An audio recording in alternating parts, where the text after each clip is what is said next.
Bonjour, Lionceau. Donc je vais vous présenter en fait ce schéma, le schéma de mon thermomètre à galvanomètre. Alors pour l'expliciter et ainsi de suite, voici sa forme de base plus simple. Donc ici on est en pont diviseur de tension, vous voyez de 47 kg, alors que pour les ondes de base, un simple entend régler un pont résistance variable largement suffisant. C'était celui de mon premier modèle. Donc, comme on voit en fait un galvanomètre, ce sera toujours de base un ampèremètre. Mais ici, on sera l'autonomie en ohmmètre. En tant qu'ampèremètre, comme il va toujours de gauche à droite parce qu'il est dans le sens continu, il va que dans un sens, dans le sens horaire, positif. Si on alimentait dans un autre sens, il buterait sur la gauche. Bref, de gauche à droite, 0, ça sera 0 ampère, 0 microampère, si on veut. Et au maximum, ça sera le maximum ici. Bon là, l'ancien ampèremètre, je ne sais pas combien il était, mais l'actuel, c'est 200 microampères. Imaginons que celui-là, il est à 200 microampères comme l'actuel. Si je branche une résistance nulle, un simple court-circuit, il sera buté à 0. Et donc je règle le potentiomètre, qui en fait est réglé là, ici en résistance variable, pour avoir ce courant maximal. Et tout simplement, s'il n'y a pas de courant, on règle à 0. Bon, là je vous fais, non pas avec l'ancien ampèremètre, avec une résistance variable, mais avec un pont de tension, c'est exactement pareil. Je court-circuite les bornes, voilà, le réglage est 0. Et là, dans mon cas, ici, ce sera le potentiomètre 40 kΩ. Voilà, comment on règle. Souvent, il faudra toujours fignoler toujours avant. Même en tant que position en thermomètre, il faudra toujours régler à 0. Bon, donc ici, on prend un tournevis pour régler le 0, en fait, la butée de l'aiguille, quand il n'y a pas de courant. Imaginons qu'on parle toujours en ampèremètre, même si, vous voyez, l'étalonnage est déjà en kiloohm. On s'en fiche, on parle 10 en ampèremètre. On règle la petite butée. C'est en fait c'est une vis qui appuie sur un ressort, c'est pas partie mécanique. Vous voyez qu'à un moment donné, la petite butée de réglage, ça c'est quelque chose d'usine, enfin qu'on règle qu'une fois pour toutes, et ainsi de suite, je vous le montre, juste pour avoir connaissance. Bon, ce galvanomètre a une particularité, que n'ont pas forcément les autres galvanomètres, une petite aiguille, qui est tout simplement solidaire de la petite vis, je fais. Voilà, c'est juste un témoin qu'on place, rien d'autre, voilà. Si on ne voulait pas dépasser ou non telle valeur, ce qu'on peut trouver aussi dans un manomètre ou non. Donc comprenez bien que en fait j'ai converti cet ohmmètre, un ohmmètre qui était déjà un ohmmètre, mais il me manquait plein de choses. J'ai donc remodifié pour que les valeurs affichées soient correctes, tout simplement. Pour finir, si on branche aux bornes de cet ohmmètre une sonde CTN, que lira-t-elle? Elle lira des valeurs qui diminuera en fonction de la température. Parce que la sonde, en fait, a la particularité pour une température ambiante d'être très élevée, une résistance élevée, alors que pour une température très très forte, une résistance quasiment nulle. Donc là, pour ici, pour le labo, on est à peu près à 10 degrés. Ici, il me donne une valeur à peu près de 200 kΩ. Et vous remarquez bien que l'ohmmètre, en fait, est dans le sens inverse, se lit dans le sens inverse, bien droite à gauche. C'est tout à fait naturel. Pour à gauche, pour un courant quasiment nul, la résistance est infinie, ouvert, alors qu'à droite est nulle, c'est-à-dire un courant maximal. Et il suffit maintenant de réétalonner là en termes de température. La première valeur qu'on a vue tout à l'heure, c'était à peu près 15 degrés, qui était celle du laboratoire, mais en réalité, je l'ai fait dans un four électrique, la sonde dans un four électrique, et j'ai utilisé les clics du thermostat. Je vois qu'à chaque clic, je passais de 25 degrés à 25 degrés. Voilà, tout simplement. Évidemment, il aurait fallu un véritable thermomètre pour réétalonner. En réalité, je sais tout simplement que ma première valeur de base est 25 degrés, parce que mon thermomètre à la maison m'indique qu'on est à peu près à 25 degrés. Et ensuite, je savais que quand ma sonde mon aiguille n'arrêtait pas de bouger, je savais que j'avais la température maximale du four électrique, c'est-à-dire 250 degrés. Revenons donc à nos moutons, le schéma de principe d'un galvanomètre. En termes de tension et de courant, un galvanomètre en théorie a une résistance interne nulle, et ses tensions à ses bornes est nulle.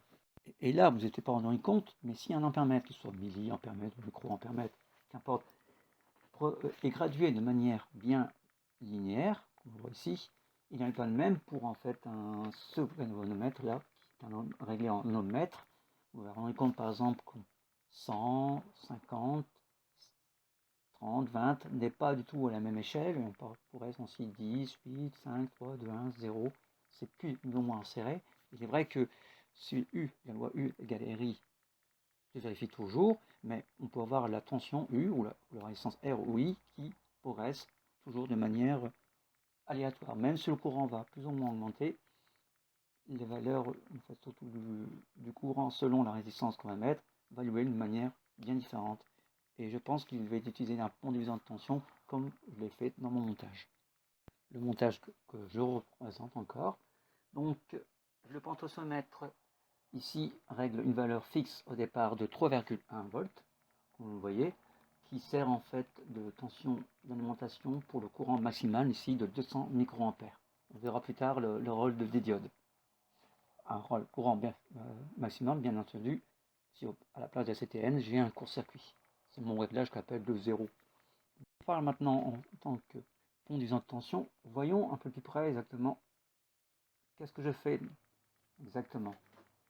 Et là, on mettra aux bornes une résistance qu'on pourra plus ou moins varier. Il est vrai que la valeur U que nous voyons ici, aux bornes que j'ai placées pour R égale 0, et bien une valeur fixe. Et avec la loi des mailles, la loi des nœuds, le courant par exemple d'alimentation, les cavotes 5, se sépare en deux, en courant I1 et I2. On voit à droite son équivalent en fait, parce que je ne touche plus en fait à cette valeur-là, du moins au potentiomètre. Il est fixe. Seul ce qui va varier, c'est ce qui est aux bornes, aux branches, la petite résistance, qui sera plus tard une CTN, bien entendu. Et donc, ce qui va varier, c'est donc le courant en fait qui traverse l'ampéromètre I2, qui lui sera de valeur donc maximum de 200 microampères quand R sera 0. Et si on fait bien attention aux valeurs, déjà quand je plaçais le curseur pour avoir 0 volt, en fait, la tension, en fait, comme c'est un point de tension, de U n'est pas R2 sur R2 plus R1, plus on place, il y a aussi une petite résistance R, mais elle est de RT sur RT plus R1. RT, c'est la résistance de T1, c'est la résistance équivalente de R2 en parallèle avec petit r.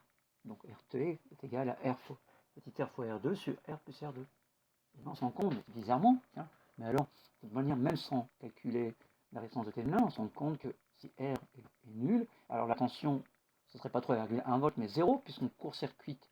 C'est comme si en fait R2 est une valeur nulle, on aurait donc 0 sur R1 plus 0. On aurait donc une tension nulle. Et effectivement, quand on disait dans la théorie, un ohmmètre a une tension nulle, mais il y a aussi une résistance interne nulle. Non, la résistance interne du galvanomètre n'est pas exactement nulle. Donc on a bien, il faudrait aussi compter, là où vous voyez petit r, il faudrait rajouter r petit r plus la résistance du galvanomètre qui permet de régler la valeur donc de 3,1 volts. On passe de côté, on a vu donc qu'on a passé 3,1 volts, seulement cette valeur petit r va évoluer, on le voit. Celle du résistance interne du galvanomètre ne va pas évoluer du tout.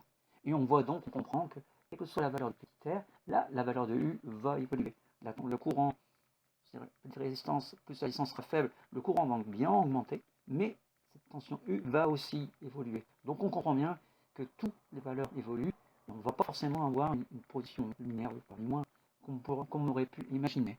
Donc, pour procéder au futur thermomètre, j'ai placé la sonde CTN. J'ai mesuré donc la valeur donc, de la résistance en fonction de la température. Vous voyez, 20, 25 degrés, 50, jusqu'à 250. Et on y voit progressivement, même si je pouvais marquer 25 degrés, 50, ainsi de suite, je voyais bien les valeurs de l'ohmmètre qui sont toujours de base. Et on voit par exemple que qu'à 25 degrés, j'ai une résistance de 100 kΩ, c'est ça la valeur de la sonde. Ensuite de 50 kΩ pour 50 degrés Celsius, 20 pour 75. On voit que même si on a une amplitude constante de température de 25, il n'y en est pas même pour la résistance, 50, 30, 50 et 30, 8. On voit bien que c'est plus ou moins resserré, c'est ce que confirme la courbe. Voilà, on voit donc une jolie courbe qu'on voit bien qu'elle n'est absolument pas donc, linéaire, ça n'entendait pas.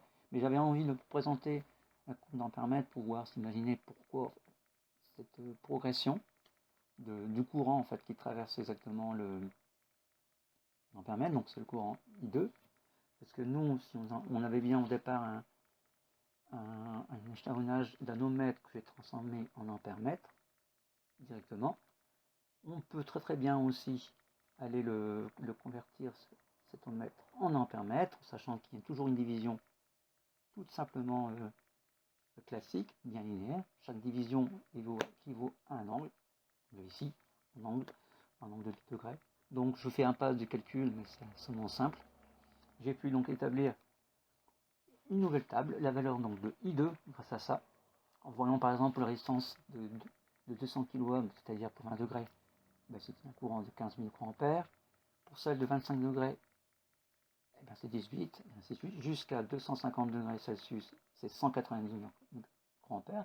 Le maximum, voilà, c'est 200 pour un courant nul, ce que la sonde ne tiendra pas, et on parlera tout à l'heure des limites de la sonde, oui. Si par contre j'aurais pu mettre la sonde dans un four à gaz, j'aurais pu porter mon four, donc la sonde à 300 degrés, on aurait à peu près, ce n'est qu'une estimation à 195 microampères. Voilà, et donc j'ai une valeur, une table. Pour avoir à peu près à quoi elle ressemblait, j'ai d'abord placé une fonction affine, tout simplement I2 égale T, pour voir comment elle réagissait. Ensuite, je reporte les valeurs.